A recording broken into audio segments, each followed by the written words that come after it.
Good morning everyone.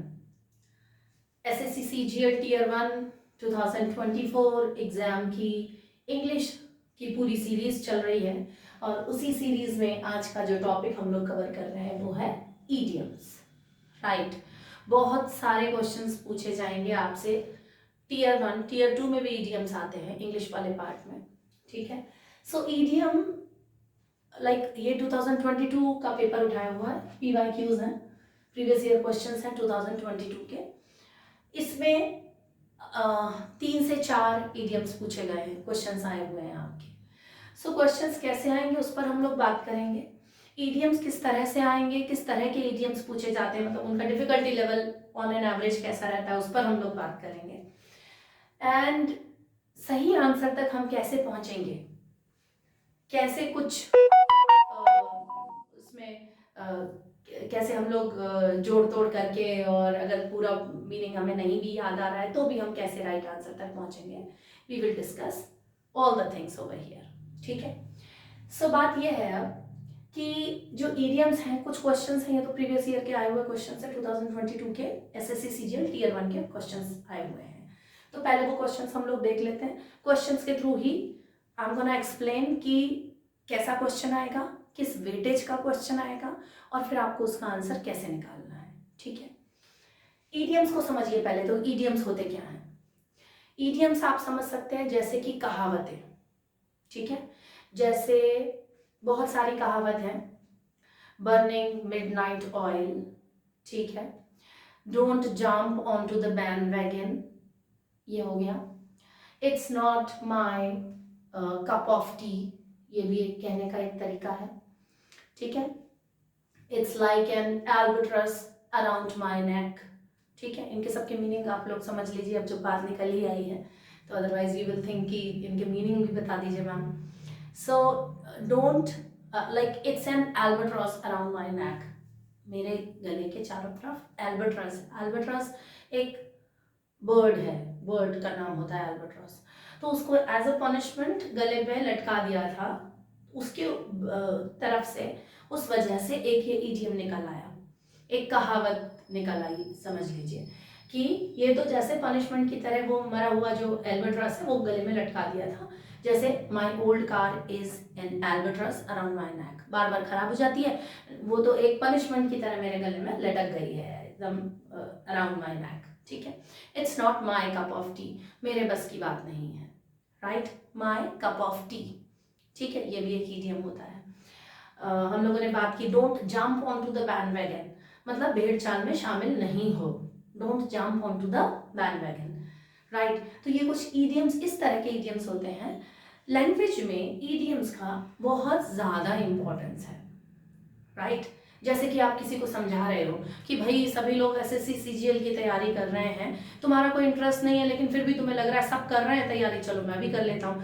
You should not do this, don't jump on to the bandwagon, ऐसे भेड़ चाल में शामिल मत हो।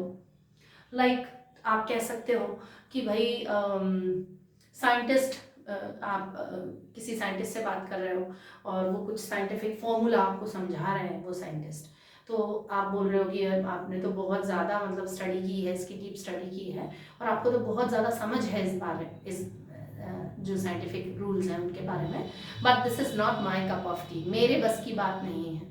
तो ऐसे जो ईडियम्स होते हैं ये लैंग्वेज के एक्सप्रेशन होते हैं और इन्हें समझना और बोलना बहुत ज़रूरी है। तो इसी को चेक करने के लिए SSC CGL Tier 1 Tier 2 में ईडियम्स पूछे जाते हैं, ठीक है। आपको ये भी पता होना चाहिए कि पेपर सेट जो कर रहे हैं, जो पेपर के क्वेश्चंस बना रहे हैं, वो क्या माइंड सेट लेके क्वेश्चंस बना रहे हैं।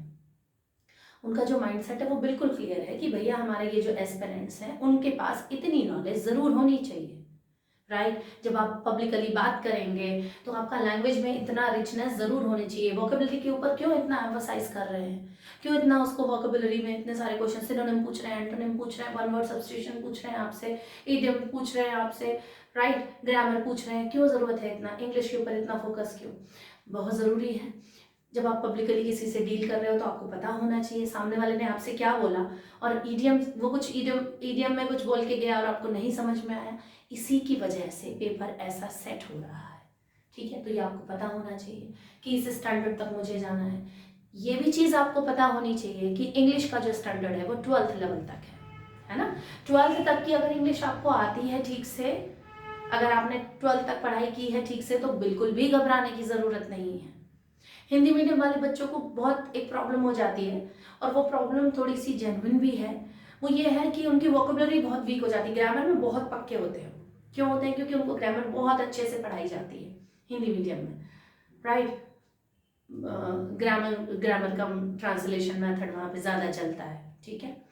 और डायरेक्ट मेथड इंग्लिश वाले, इंग्लिश मीडियम में थोड़ा डायरेक्ट मेथड पढ़ता है, तो वोकेबलरी अच्छी हो जाती है इंग्लिश मीडियम वाले बच्चों की। लेकिन वोकेबलरी तो आप बाद में भी अच्छी कर सकते हैं। ज़रूरत किस चीज़ की है? प्रैक्टिस की। आप बोलिए, बात करिए। ये भी जो ईडियम्स आप पढ़ रहे हैं, जितने भी ईडियम्स आपने तैयार किए हैं, बात करिए आप उन ईडियम्स के साथ। इंग्लिश में नहीं कर पाते तो हिंदी के साथ वो ईडियम बोलिए, हिंदी बोलते हुए आप वो वर्ड्स बोलिए। तो इस तरीके से आपकी बड़ी ही अच्छी प्रैक्टिस हो जाएगी, और अभी आप सबके पास में टाइम है, अच्छी तैयारी कर सकते हैं, ठीक है। तो अब क्वेश्चन के ऊपर आते हैं। देखिए क्वेश्चन कैसा आ सकता है। Select the most appropriate meaning of the underline idiom in the given sentence. Underline idiom जो है ना, ये है at an arm's length. Sentence क्या लिखा हुआ है? ऐसा क्वेश्चन भी आ जाएगा, डायरेक्ट भी पूछ लेगा वो आपसे।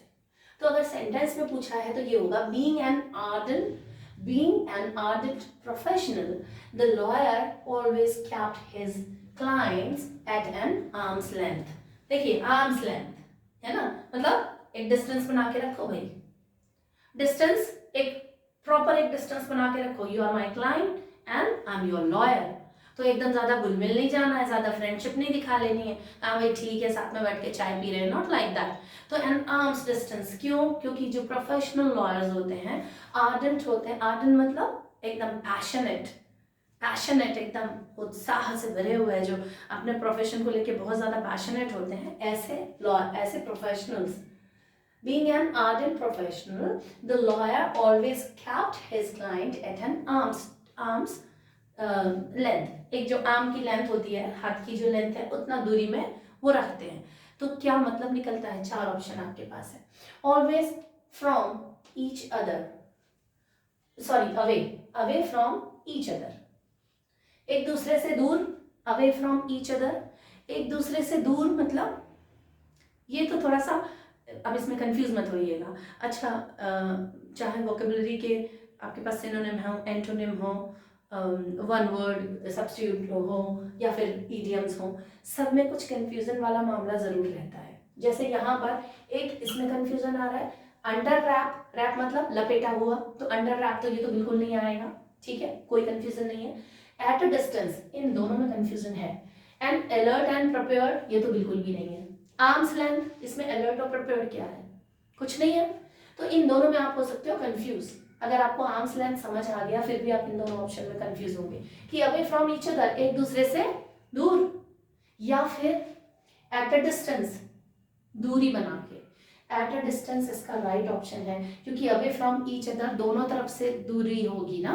क्लाइंट थोड़ी दूरी बना रहे हैं, क्लाइंट को तो भैया लॉयर की जरूरत है, तो क्लाइंट तो बिल्कुल चाहेगा कि नहीं फ्रेंडली हो जाए, फीस भी कम कर देना। भाई साहब ऐसा है कि शाम को आप चाय नाश्ता घर पे ही कर लो, कर लेना, मम्मी ने गरम गरम वो पकौड़े बनाए हुए हैं, और फीस थोड़ी सी अपनी कम हो जाएगी।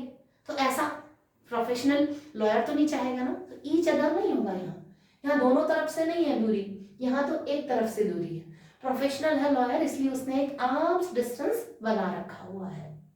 This is the arm, right. तो आर्म्स डिस्टेंस मतलब एक दूरी बना रखी है, एट अ डिस्टेंस, यही है इसका राइट ऑप्शन, ठीक है।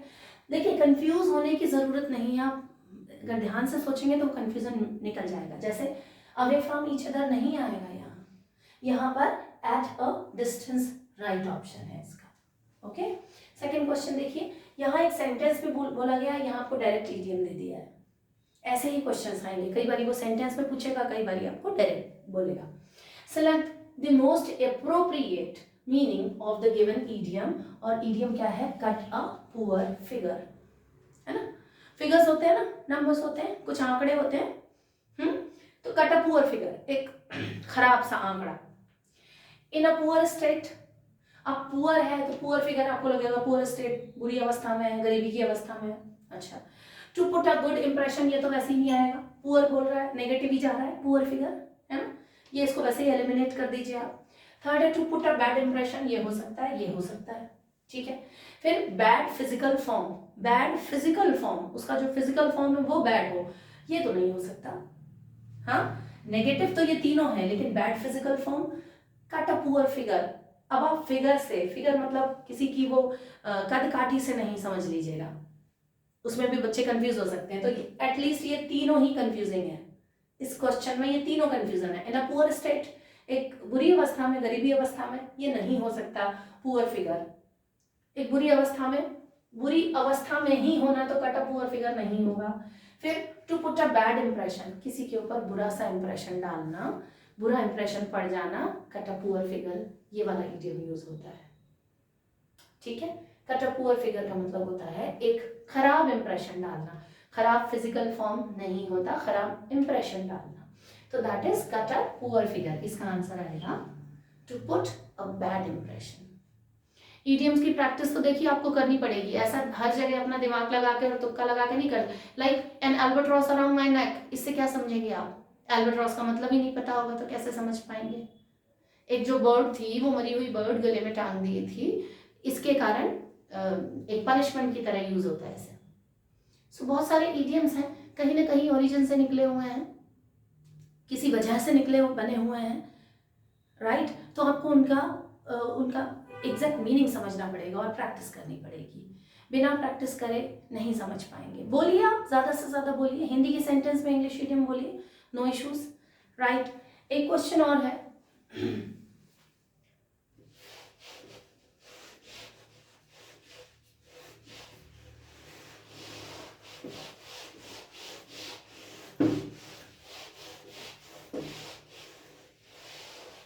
okay, so I'm writing down one question.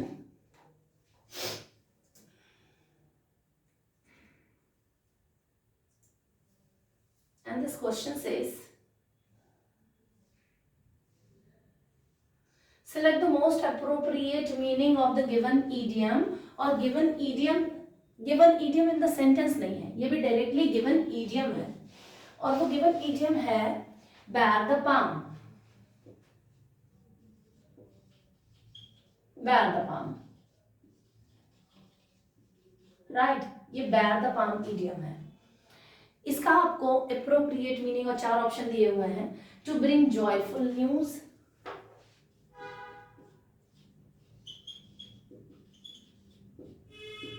joyful news,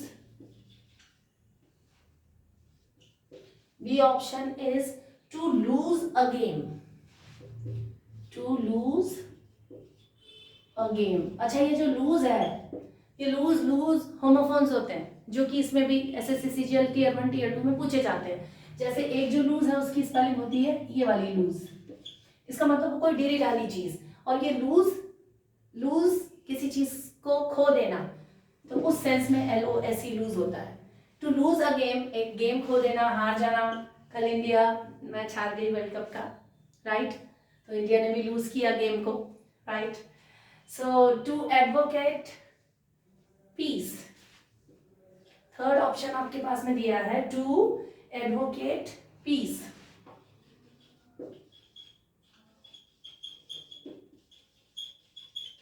ठीक है।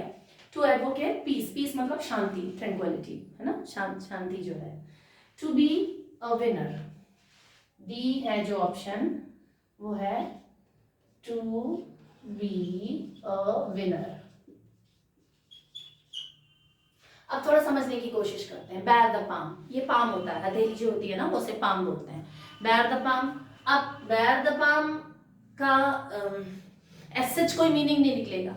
इडियम्स जो होते हैं उनका कोई डायरेक्टली मीनिंग नहीं निकलता, कोई ऐसे डायरेक्ट मीनिंग नहीं निकल पाएगा उसका कि बेयर द पाम से कुछ मीनिंग निकले, और फिर उसके बाद में आप उसका, इसमें कुछ हिडन मीनिंग होते हैं, ठीक है। जैसे झांसी की रानी लक्ष्मीबाई ने अंग्रेजों के दांत खट्टे कर दिए, तो दांत ऐसे थोड़ी खट्टे किए थे, मतलब उसका एक मीनिंग है ना, हिंदी में जो मुहावरे होते हैं उनका भी मीनिंग है ना, कि बहुत बुरी तरह उन्हें मतलब उनकी जो अंग्रेजों की ब्रिटिशर्स की जो विक्ट्री हुई थी वो इतनी आसान नहीं थी।